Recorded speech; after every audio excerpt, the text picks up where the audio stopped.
सुंदर सुंदर भजनों का आनंद ले रहे थे और हम सब बहुत सौभाग्यशाली हैं कि भगवान की दया और कृपा से हमें सत्संग की प्राप्ति होती है। और आज जो सत्संग है वह आज हम लोग गुरु पूजा के उपलक्ष्य में सत्संग श्रवण कर रहे हैं। गुरु पूजा तो वैसे कल है, लेकिन आज हम सब भक्तों के लिए तो एक शिष्य के लिए गुरु पूजा का दिन हमेशा ही रहता है, केवल एक ही दिन नहीं होता, क्योंकि शिष्य के जीवन में गुरु का जो महत्व है वह हमारे जीवन में, क्योंकि गुरु ही एक ऐसे होते हैं जो अपने शिष्य को सद्मार्ग पर लगाते हैं, जो हमें आत्मज्ञान प्रदान करते हैं। पिछली बार भी आप लोगों ने संडे के दिन गुरु की महिमा के बारे में सुना था कि इंद्र और विरोचन दोनों को अगर ज्ञान मिला था, इंद्र को अगर आत्मज्ञान की प्राप्ति हुई थी तो कहाँ से हुई थी? ब्रह्मदेव के पास जो उनके गुरु के बिना हम भक्ति को प्राप्त नहीं कर सकते, गुरु के बिना हम आत्मज्ञान को प्राप्त नहीं कर सकते। और गुरु और शिष्य का जो रिश्ता है, जो नाता है, वह एक विश्वास का नाता है। अगर शिष्य को अपने इष्ट देव के प्रति, अपने गुरु महाराज जी के ऊपर विश्वास नहीं है तो वह कभी भी अपने आध्यात्मिक मार्ग में आगे नहीं बढ़ सकता। और इसीलिए ही इन सब कहानियों से हमें यही शिक्षा मिलती है कि हम अपने गुरु महाराज जी के ऊपर पूर्ण विश्वास रखें। हर स्थिति में हमारा जो विश्वास है वह मजबूत होना चाहिए। और इसीलिए ही गुरु और शिष्य का नाता सदियों से चलता हुआ आ रहा है और आगे भी चलता रहेगा। और इसीलिए ही गुरु के प्रति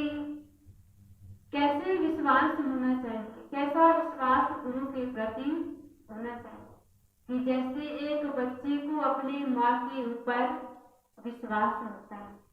जैसे एक बच्चे को अपने पिता के ऊपर विश्वास होता है। अगर छोटा सा बच्चा, अगर पिता उसको आसमान की तरफ उछालता है तो वह बच्चा बिल्कुल भी घबराता नहीं और हंसते हुए, मुस्कुराते हुए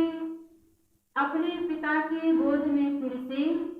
आ जाता है। क्यों? क्योंकि उसको अपने पिता पर पूर्ण विश्वास है कि अगर मेरे पिता ने मुझे आसमान की तरफ उछाला है तो मेरे पिता मुझे गोद में अवश्य ही ले। उनके मन में जरा सा भी संकोच नहीं होता है कि मैं नीचे गिर जाऊंगा, मुझे लगेगी मेरे पिता मुझे गोद में ले पाएंगे या नहीं। जितना पिता उसको आसमान की तरफ इतना ऊपर उछालते हैं,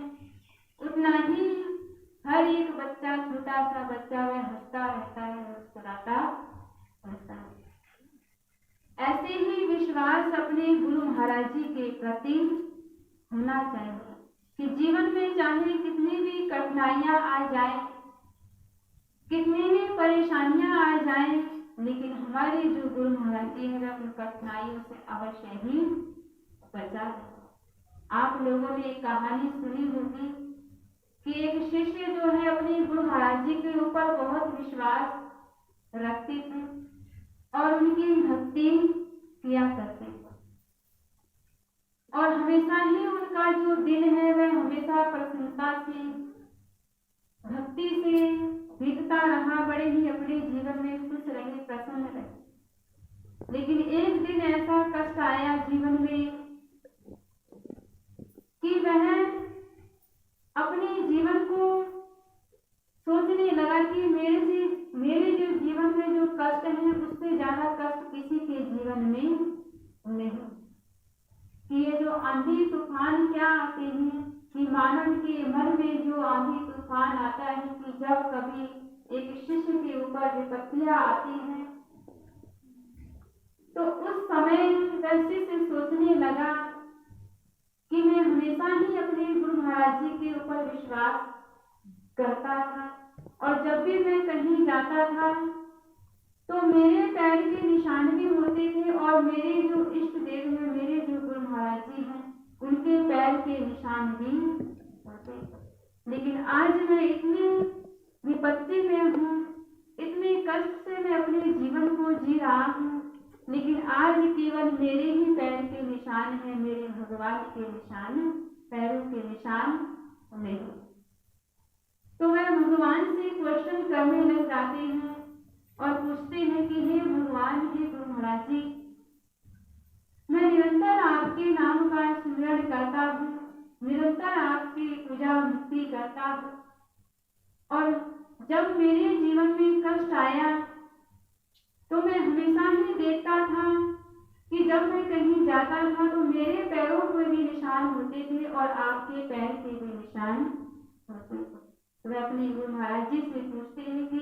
जब मेरे जीवन में कष्ट आए तो केवल मेरे ही पैर के निशान थे, आपके क्यों नहीं? तो गुरु महाराज जी कहते हैं कि देखो, उस समय तुम इतने कष्ट में थे, तुम्हारे जीवन में इतनी विपत्तियां थी, तुम्हें कुछ भी पता नहीं था, और उस कष्ट में, उस दुख में मैंने तुम्हें गोद में उठाया था, और जो पैर के निशान थे वह मेरे ही पैर के निशान थे, तुम्हारे नहीं। तो कहने का मतलब यही है